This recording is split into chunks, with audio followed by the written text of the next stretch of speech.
When talking about mixing in the beginning of this week, I mentioned that one of the roles of the mix engineer is to guide the listener through the mix, to kind of tell them what to focus on at each moment. And many times you can just set that and kind of forget it, right? The vocalist will be the focus the whole time. You can keep them loud for the entire mix. But there are many times when you really do want to change the mix over the course of the tune. You want things to move, maybe the volume to come down to the vocal or to go up at a certain moment, maybe to bring the guitar up during the solo. And that function of kind of a moving mix is called automation. And you're going to find in a contemporary DAW that pretty much any knob you see can be automated, can be made to move over time. And you can kind of draw those lines with a pencil. In fact, in many kind of contemporary electronic mixes, I think the engineer spends more time drawing lines than anything else in creating these kind of complex shifting textures with automation. Now, they look similar to CC data, which we talked about earlier, and I'd like to make that distinction one more time. In that CC data, while it looks like lines and has a similar kind of effect, CC data is part of the MIDI specification, and that's information being sent to a synthesizer or sampler of some sort. You can think of CC information as kind of hairpin diagrams that you put on a score, or something you're telling the performer to do. Automation is done in the DAW itself, and the reason we want to make that distinction is it actually is often of a higher resolution and can sound much smoother than CC data.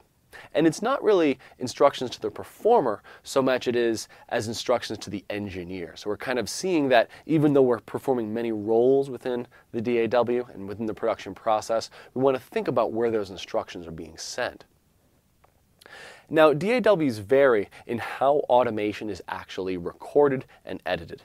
In some DAWs, every channel strip has its own automation functions. I have like read, write, and latch and overwrite modes for automation. And each track has a separate kind of record and playback function for automation. Other DAWs treat automation recording as any other kind of recording. And they hit record in the project, and you just move a fader, and it is recorded. And those motions will play back later. I think the concept of automation is pretty clear. Any fader, knob, or button can be made to change automatically over the course of your piece of music, which I think you can imagine brings in a ton of creative possibilities. Though it's pretty clear how it's supposed to work, it's implemented a little differently from DAW to DAW. I'd like to show you one of the more advanced implementations of automation. In this version, we have a separate automation play, record, and mode in each track. Now, in some DAWs, you just hit the global record button and automation will record in all tracks. In this DAW, which is pretty common, each track actually functions kind of independently and has its own record and play just for automation in that track. It really opens up some great possibilities, and I'd like to show you how that functions here with a practical example. At the end of this piece of music, the bass note lasts too long, and it's kind of awkward how it hangs on when everything else fades out. Let's hear it.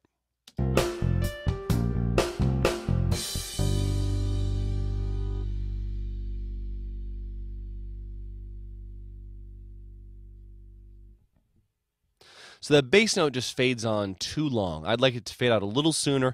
I'd actually like that cymbal to be the last thing we hear. So I'd like to take this bass fader and put it in motion right during the end of the track. To do this, I'll have to record enable automation for this one track, and let's see how we would do it. I'll rewind to the point where I want to start my automation. I'll go to the automation section and record enable this track for automation. Now we have a variety of automation modes. The most common among DAWs are going to be latch, touch, overwrite, and play. I find latch to be the most useful, but we'll talk about touch a little bit later in the video. Now I'll hit play, and we'll see that the record enable button is going to flash. That's meaning that the track is ready to automate, and it's waiting for something to happen. As soon as I touch a parameter in that track, no matter what it is, a plug-in parameter or a volume fader or a pan knob, it will start recording that automation. Let's try it out. Hit play, record enable's flashing. I can grab this and I can start dragging it down. Give it a natural fade out. And you notice that as soon as I started dragging that down, the automation record went solid instead of flashing. I hit stop, and I'll rewind back to before that moment.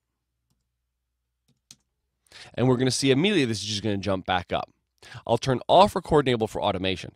That's the one challenge with automation I find happens all the time, is I forget to turn record off, and any kind of thing I hit accidentally ends up being recorded, which can be a problem. But let's hit play now.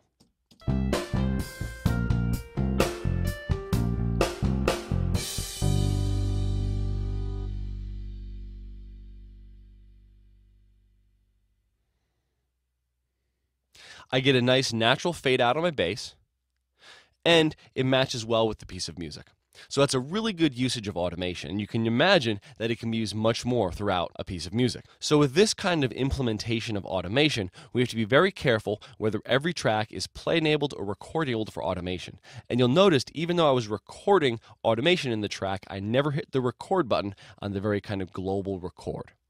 I think it's also important to see how this shows up in the tracks window, or in the sequence editor as it's known here. We see it as a line drawn over our track, and we can see the automation drawn in here. Very often you don't need to record automation kind of live like I was doing on the mixing board, and instead we could use pencil tools to manipulate that. So I could easily grab some kind of pencil tool and draw more of a breakpoint type of editing, kind of a linear line, instead of drawing the individual points or recording it in real time. Let's hear this.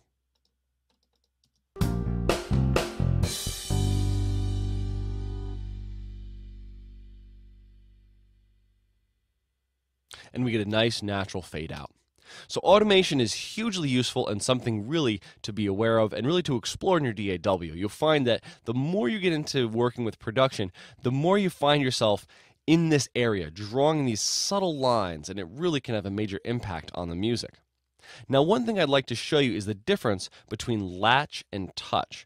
It's a very important thing if you are getting into getting this automation to know the difference between a latch and touch mode.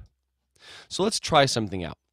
First, I'll set this to be touch mode, and let's see how this works. I'll rewind back to that same point, and I'll hit record enable the automation for the track, and hit play.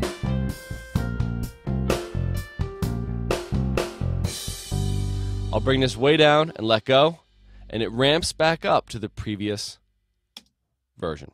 So let's see what happened in the sequence editor. So this is what happened. I was recording automation, I grabbed the fader, I brought it down, I then held it down, I let go of the fader, it automatically ramped up via a preference set kind of ramp time, and then kept going down. So with touch mode, it's kind of an overwrite for automation, in that I can kind of grab the fader, change it from its level. As soon as I let go of that fader, it's going to go back to the previous automated level, and then continue on from there. I'm going to undo that, and then go back to my mixing board, and choose latch instead. And we'll try the same exact thing. Play.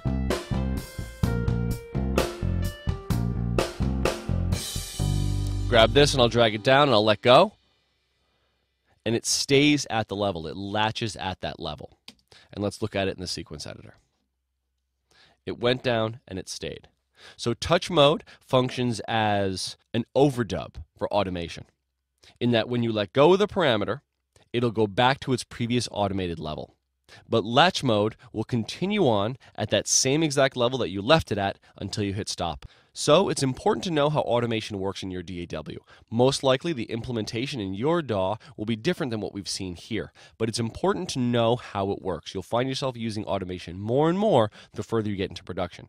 So please take this moment to go to your DAW and really figure out how automation works. Figure out the specifics of drawing and of recording automation. It will really pay off in the long run. Before you go to the next video, I'd like you to try some of these things in your own DAW. Figure out how you can record automation, how you can edit it, and how you can draw it in within your DAW. It varies quite a bit how this is actually done, so it's worth figuring out because these complex motions are important and they really play a major role in contemporary mixes. And remember, it's one of the main ways that you can guide the listener through this complex sonic environment that you're trying to create.